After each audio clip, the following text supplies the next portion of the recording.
Because I don't know when to quit, let's plug and play more of this.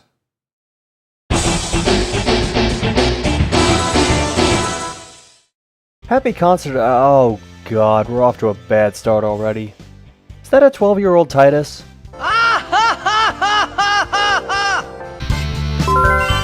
Getting started early, huh?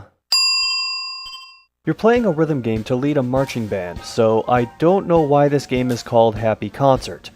The band grows as you hit notes by flicking either controller when the notes line up.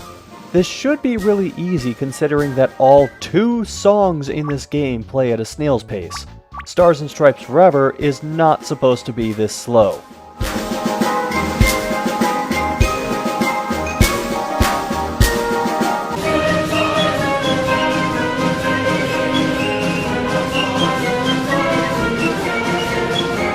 You'll probably struggle anyway because as the song goes on, the notes you have to hit desync from the song. If the visuals get too complex, things will start to flash at random. And if the game asks you to flick both controllers at once, it will either detect one or neither of them.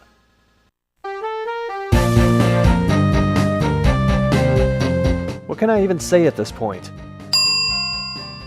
Thus far, high jump is the most annoying of the track and field games.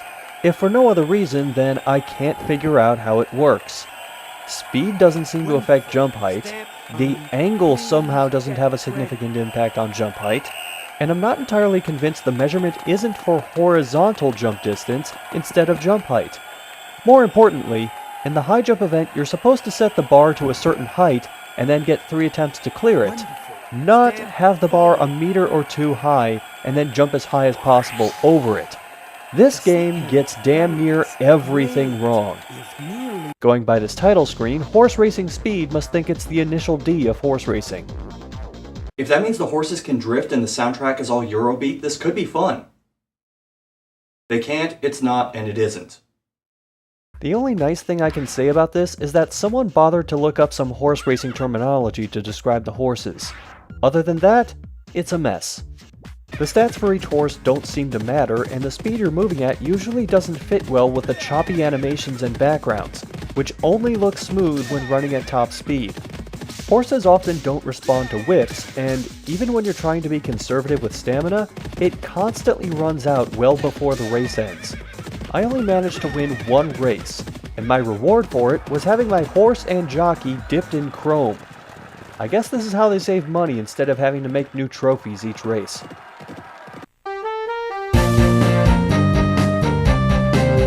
It never ends. There's really nothing to say here. It's like the discus game, but easier. My first throw smashed the record, and I didn't even throw it that good of an angle. Oh god, it's like someone made the CGI versions of random chibi drawings from DeviantArt. Each jogger has their own stats. Again, I didn't notice much of a difference between them. But if they do matter, they're horribly unbalanced. Dad's only weakness is skills. But what the hell does that mean when we're talking about jogging? Maybe it has to do with how everyone in this game jogs like they're playing Mario Brothers and constantly mashing the jump button. You shake the controller to jog, but not too fast or your character faceplants.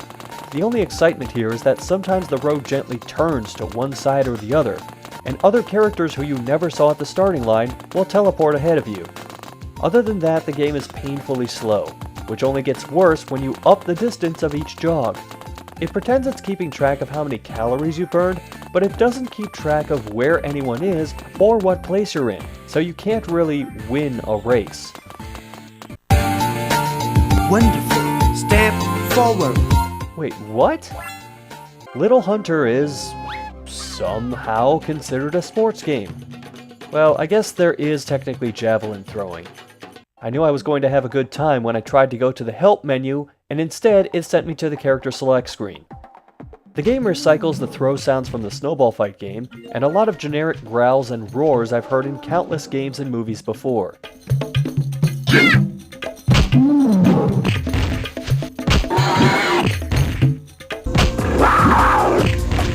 You have to score X amount of points within an insanely generous time limit by throwing spears at various cobbled together 3D models of beasts.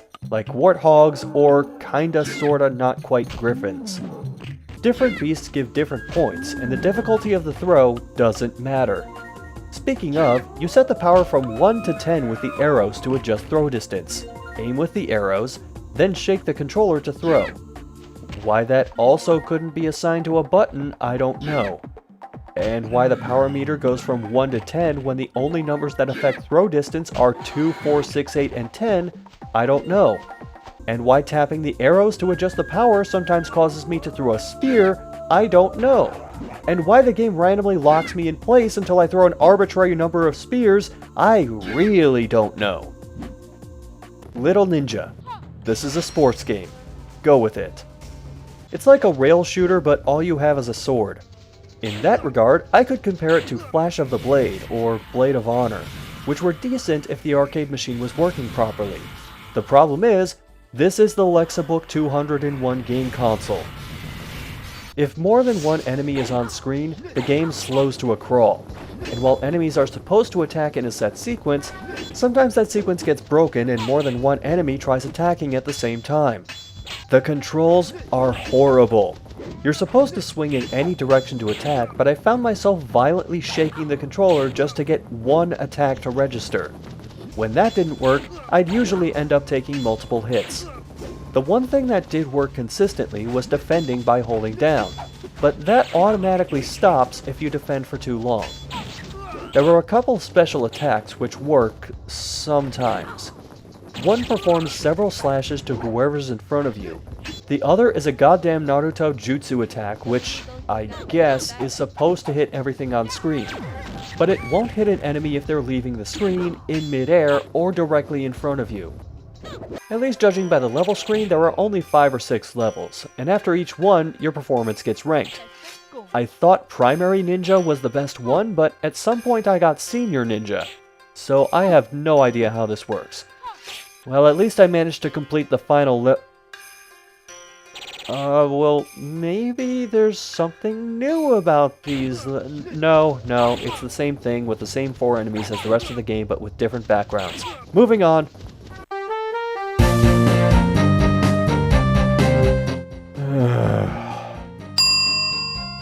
Hold on, is this guy long jumping on the racetrack? Because that's a great way to break your ass. Again, waggle to run, hold up to jump and pick the angle. So easy, I almost immediately broke the record. Before I show the next game, called Magic Ferry, again, somehow a sports game, I want to ask you a question. What's the worst kind of game you could have motion controls for? How about a shoot 'em up? Specifically, how about a shoot 'em up where shooting is tied to shaking the controller? If your arm doesn't hurt just thinking about it, mine does just remembering it.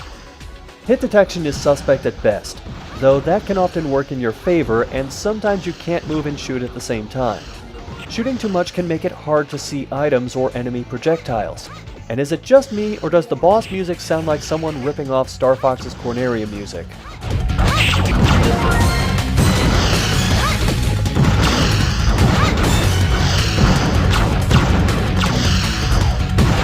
Bosses take so long to explode that more enemies spawn and fight you until it's done. Then you get the top score because they couldn't be bothered putting in fake ones. That happens all the way to the end of the game, which doesn't take long because there are only 4 stages. Well, at least there is an end. Ping pong. Oh, hey, we're back to actual sports now. I can say the AI doesn't hit the extremes of way too good or way too stupid, but it does look goofy sliding around behind the table. You can sort of aim shots with forehand and backhand shots by holding the left and right arrow while swinging. Sort of. I say sort of because it doesn't always work, and there's about a 1 in 4 chance of your swing not registering. I think swinging too early causes the ball to go off the table, and timing swings just right causes a power shot to happen, but I couldn't get either to happen consistently, so I don't know. Rock climbing, because Lara Croft's distant cousin, Lauren Craft, has nothing better to do. Alright, let's go! Been a while since I've heard that one. You have 3 lives to reach the top of a cliff, which you lose by reaching for a rock too far away, having the rock you're holding give way, or, and I really don't understand this, trying to grab a rock you're already holding. And no, lives don't reset between stages. And yes, the generic in-game baseline and the 3-second menu loop do get annoying really fast.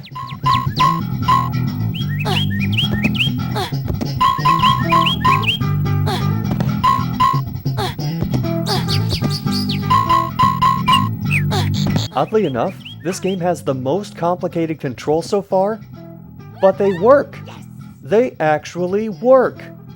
Unfortunately, the slow pace of the game makes it really dull. The one thing I don't get is how the guy in the training stage is able to leap up to higher rocks, but whenever I tried it, I would fall. Rope skipping is— oh hey, it's the girl from the tennis game! Rope skipping is a jump rope game which starts off in an aperture science lab before moving outside to a sentient rope which you flick the controller to jump over. That's the only thing you can do in this game. And it's unresponsive. These guys couldn't get a game with one control, one motion control to work, and yet they put together that rock climbing game. There's no indication for how many times you can fall before getting the fail screen, but when you do fall, the game sounds like an old Tex Avery cartoon. Step Aerobics is a game which thinks it has a Wii Fit balance board, but it doesn't. After choosing one of 2 songs, are there any rhythm games on this thing with more than 2 songs? You mash the up and down arrows on either controller to the beat. Except you don't, because the arrows in the music move at different tempos. You don't even waggle the controllers, so I'm not sure how this is burning any calorics. And if you don't have the controllers aimed right at the console, the game drops inputs constantly, so good luck getting a decent score. Swimming is as confusing as it is exhausting. It has a demo showing the controls for freestyle swimming, but not for the other 2 strokes, the butterfly and the breaststroke. Sorry backstroke, you weren't cool enough to be in a Lexibook game. Freestyle has you swing the controllers up to move, but I couldn't seem to get it to work without hitting up on the D-pad as well. For the butterfly I just guessed and did the outside-in motion of the stroke while hitting up, and on the breaststroke I did the inside-out motion while hitting up, and both seemed to work. Each stroke has a preliminary, semi-final, and final race, so you're all but guaranteed to kill your arms if you try to do all 3. How you doing, everybody? I just played the Lexibook swimming game, and boy, are my arms tired. Oh, and there's this again. The UI makes no sense. Mostly because the graphics are so bad, I can't even read what that thing in the upper left corner is supposed to be. I don't know why it shows a player 1 indicator when this is a single player game and the camera is always focused on you. I don't know why it implies you can win all 3 gold medals at once when they reset every time you start a different race. And I don't know how the girl manages to take off her goggles twice during the podium animations. That brings us to Sword of Warrior. Are we still in the sports section? Alright, just making sure. I swear that's the same flame effect from the fencing game earlier. But anyway, this poor man's golden axe, okay, more like homeless and starving man's golden axe, has the faintest glimmer of a competent game in it. Swings register just fine despite being tied to a motion control, but hit detection seems completely random at points. And I swear I've heard some of these grunt sounds in other games, much less other Lexibook games.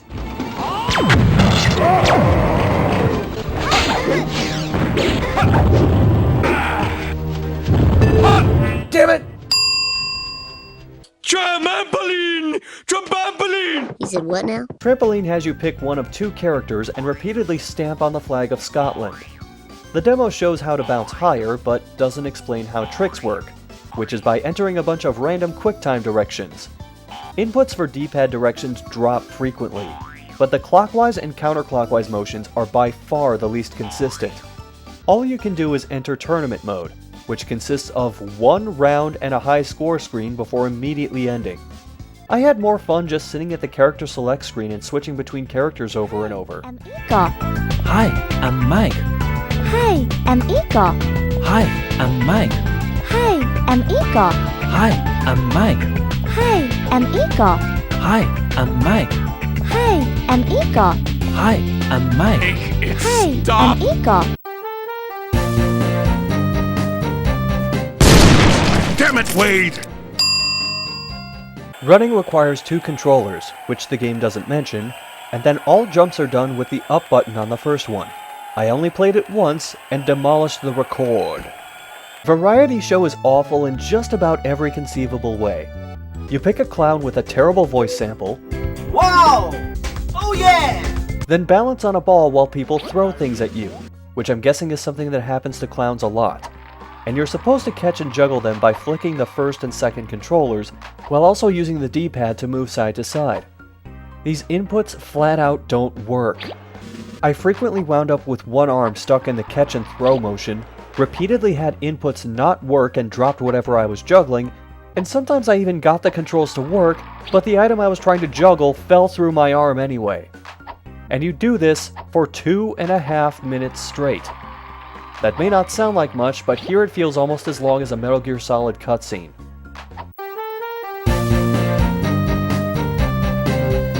Hell is real. Take both controllers and swing them around like a dumbass. Doesn't really matter how you swing them, just do something and you'll win. By a huge margin. Congratulations! You have broken the record. Well, that was it. That was all the games in the sports section. We still have over 150 games to go. The fun section actually has 3 Fun. different sections with game listings.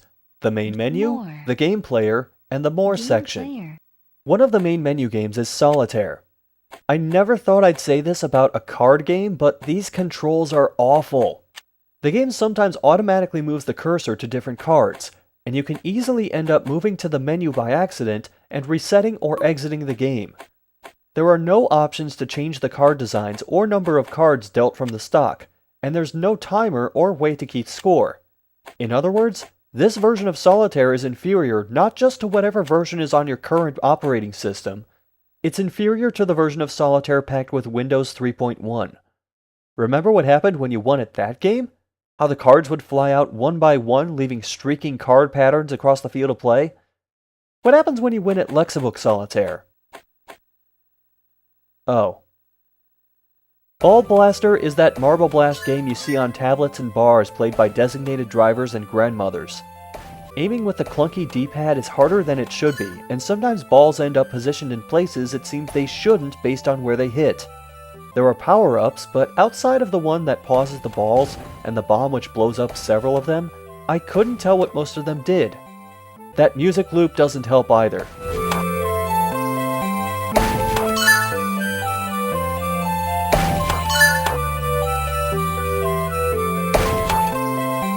Could be worse, it could have been the calculator music again.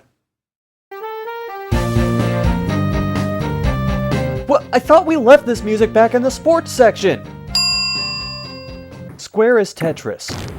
Really boring Tetris. I guess it's official. Ubisoft isn't the only developer to screw up Tetris. Aside from slamming pieces to the bottom of the screen, all movement feels like it's delayed.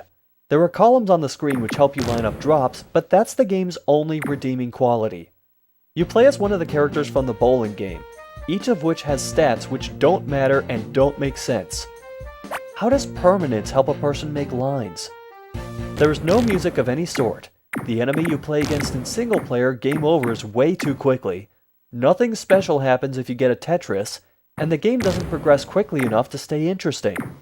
In other Tetris games, it usually takes 10 lines to go up a level. Here, it takes over 40. Over 40. I needed over 7 minutes to hit level 1. Oh, and you have to hit up to turn pieces. None of the face buttons are used. Well, now this is just straight up theft. Not only does it have the name Puzzle Bobble and act as essentially the same game as Puzzle Bobble, it even uses pitch-shifted audio files from the real Puzzle Bobble.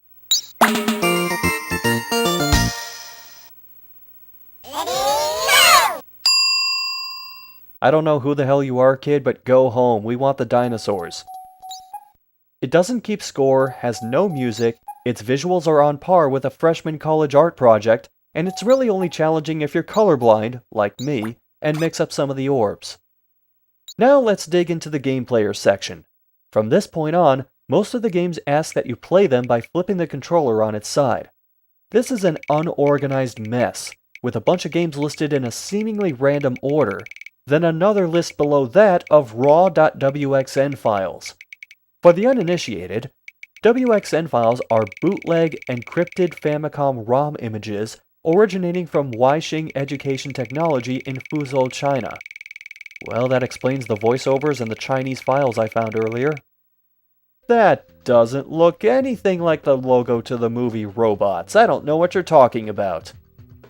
Robot is Pac-Man, but a hell of a lot easier because it's generous with extra lives, and a game over starts you wherever you left off.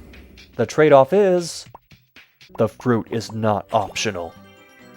You collect all the dots, they're called beans here, and a piece of fruit to advance to the next level, which can be either a strawberry or... what is that? Is that a watermelon? There are several power-ups which can be used against the enemy, either to leave a smoke trail that damages them, a power pill style power-up, dynamite to wipe the screen of them, and an item that leaves enemies frozen. No, wait, sorry, it makes the monster frozen according to the help screen. Map design is pretty bad in later levels, as there are long dead ends where enemies frequently get stuck. Some areas also have what appear to be wide open areas it seems like you can move around more easily in, but you can't. Traps and warp portals are often dickishly placed, either cutting you off and forcing you into enemies, or warping you directly on top of them. And is it just me, or does this game use the sound from Super Mario World whenever Mario takes his last hit? Move Ball is a slow and clunky, but basic puzzle game. Move all the rocks into the glowing squares to go, yeah! It's functional and has a button you can hit to undo individual steps or reset the puzzle entirely, but I don't like these kinds of puzzles. Also, if you or a rock start on a glowing square, you won't know it's there. Mountain biking has... Wait, hold on. Why wasn't this in the sports section? Mountain biking has one thing going for it: the title screen.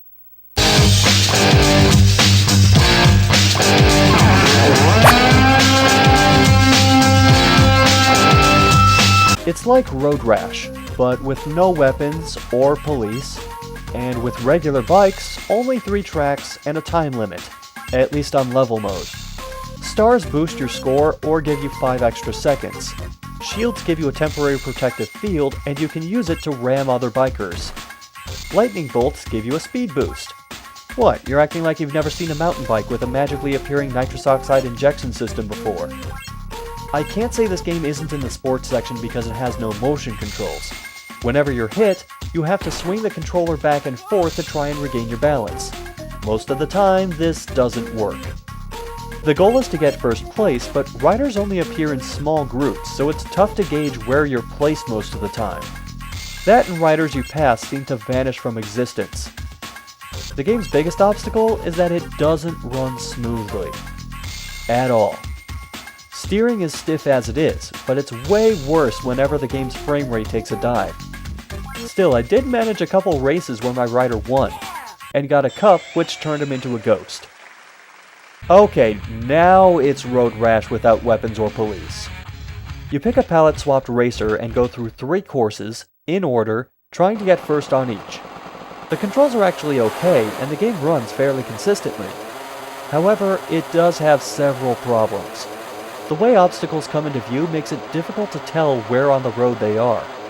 Many are also placed on the other side of a hill, so you can't see them coming. Even so, most obstacles won't cause you to crash, just slow you down. Slam into a haystack or a deer? You won't crash. Run into a log or a tractor? Oh, you are going down. The difficulty curve of this game is backwards.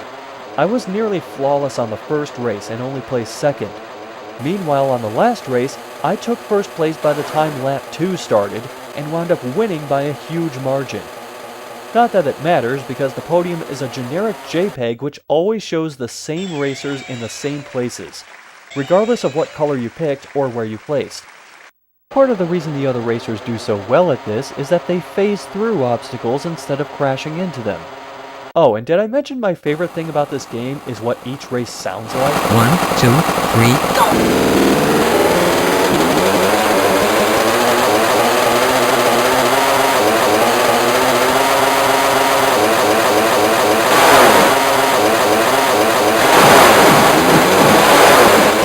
Mini Checkers is a variant of checkers I've never seen before.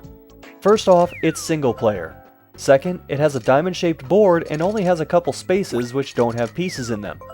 The goal is to jump over pieces to get rid of them until only one piece is left on the board. What? Hold on, I got the Mario World death jingle for winning? When you go up a level, Wait, hold on. Level 2 is the same as level 1. The board is just rotated 90 degrees to one side. Memory Card is a memory game. You get 10 seconds to see where everything is, then try to match everything within the time limit without making too many mistakes. There's really not much to say here other than listen to the victory jingle.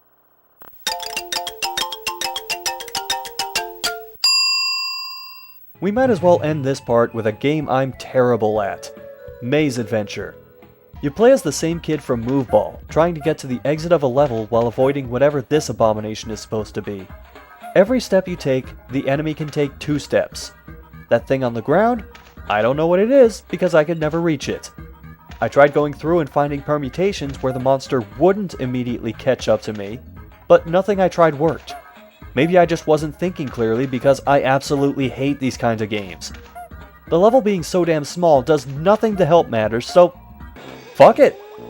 All this has done is make me want to play Tetris, Bubble Bobble, and Road Rash, so that's exactly what I'm gonna do until the next part.